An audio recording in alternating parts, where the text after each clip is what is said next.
Hello mga Jai! So, samahan nyo nga ako sa aking paglilinis. At ngayong video nga itong mga Jai ay ginawa ko para ikwento ko sa inyo kung paano ako napunta dito sa The Netherlands mga Jai. Kung kayo ay bago sa aking YouTube channel mga Jai, ito lamang yung makikita nyo. Pero kung mag-scroll down kayo mga Jai, malalaman nyo kung paano ako napadpad din. So, wag na nga natin patagalin mga Chay at para na rin to sa mga baguhan dito sa ating YouTube channel. So, nag-start ako dito as an au pair. So, search niyo yung au pair. So, hindi naman siya nani mga Chay, no?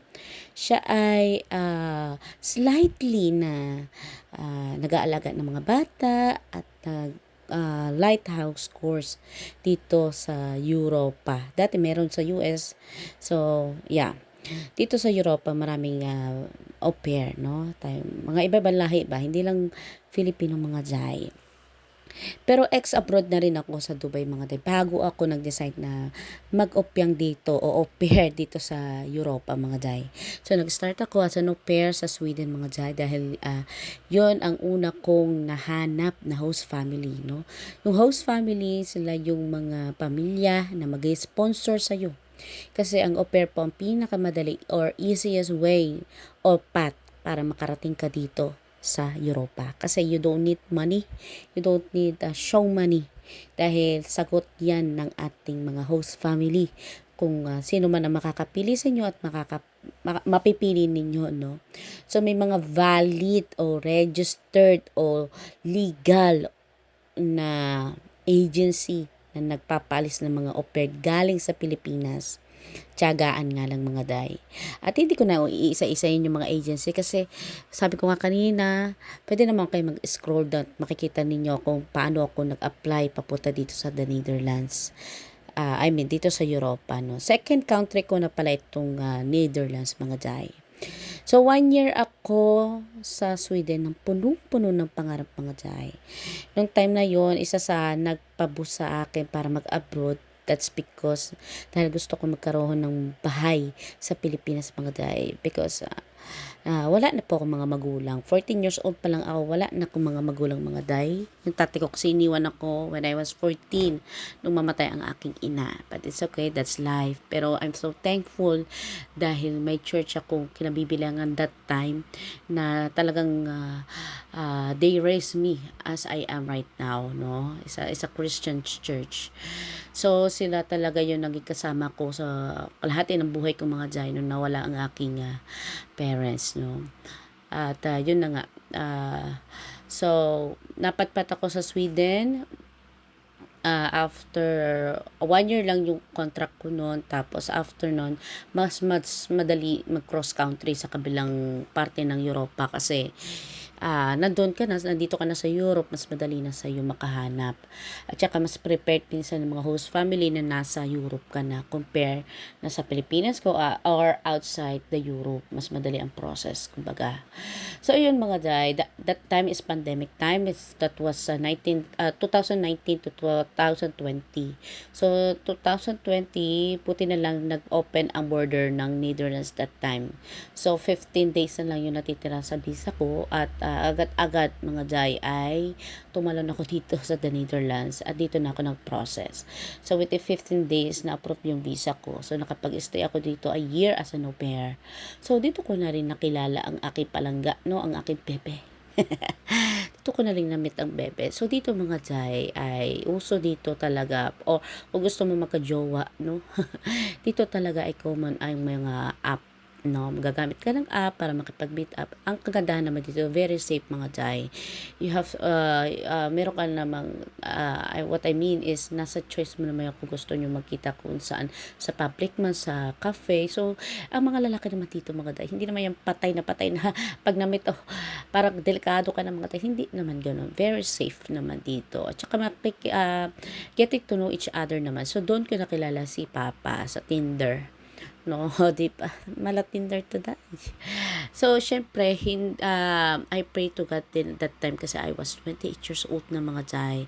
And that time, meron ako ongoing visa going to Norway that time.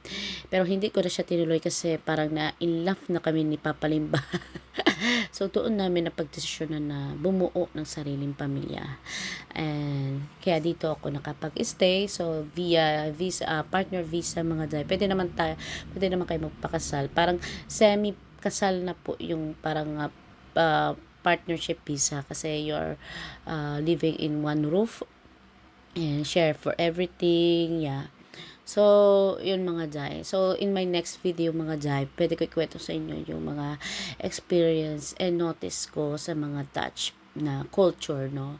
Para may idea rin kayo kung anong klase nga bang tao ang mga taga Netherlands. So, ayun mga day, no? Dito na ako na malagi, dito na kami nakapagsimula at dito na kami nagkaroon ng napakagandang mga anakis, diba? So, dito na rin ako nakapaghanap ng trabaho mga jay.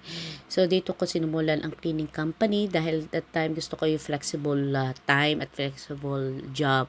And cleaning is one of them. So, that's the time na nako-combine o nababalance ko as a mom, as a wife, as a mother as well. Para nababalance ko yung mga bagay na yon. That's because of my job. May mga full-time naman pero hindi pa nga ako pwede mag-full-time dahil maliliit pa nga yung mga anak ko. So, chinatsaga ko talaga ito paglilinis. Tsaka maganda naman at malaki yung bigay as long as mabuti yung mga kliyente ko. Wala akong nagiging problema.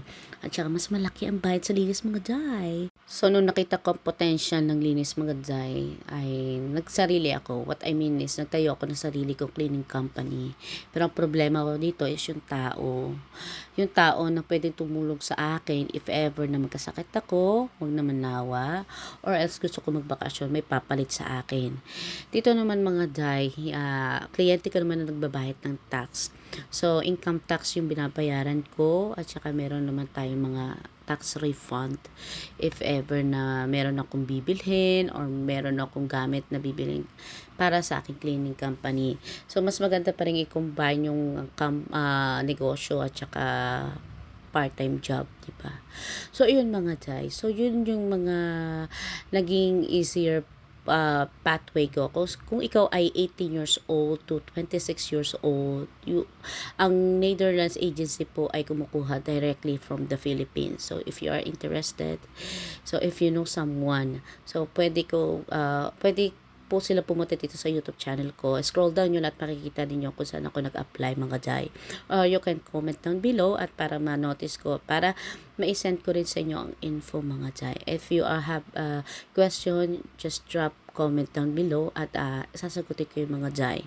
So, kapag 26, yung ibang kalapit bansa mga jay ay tumatanggap pa hanggang 29 years old. Dati hanggang 31 actually. But ngayon na less na mga jay. So, if you are 30, please no au pair na lagpas 29, okay? So, 29 below 18 to 29 sa Sweden, sa Denmark ganun din, dito sa Germany 18 to 25 years old, and dito sa Netherlands is 18 to 26 years old.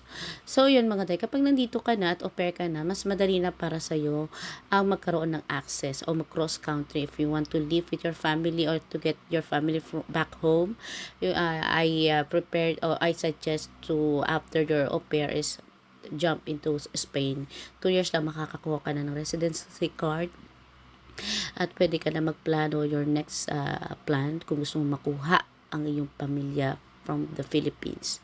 Kapag mas madali na para sa iyo. So, yun mga day, kasi alam ko naman yung iba sa atin na nahihirapan din. And nga pala mga day, kung ikaw ay graduate ng nurse at saka IT, please mag-au pair kayo dito sa the Netherlands. Then, after your au pair, mag-apply kayo sa mga company dahil they will hire you. Believe me or not. If you are IT and nurse. So, apply agad dito sa the Netherlands mga day. Hanap pa agad kayo ng agency dito sa the Netherlands kasi matatanggap agad kayo at maganda yung possibility ninyo na makakuha kayo ng trabaho right after ng pagiging au pair. And take note, tiyagaan lang and effort mga jay. So yun mga jay, if you have any questions mga jay, don't hesitate to message me. I'm willing to answer it. And yes mga jay, and don't forget to follow and subscribe our YouTube channel and i-share na rin ang ating video mga jay para marami ang makapanood mga jay. So salamat na marami sa inyong suporta mga jay. Yun lamang mga jay. Chay chay.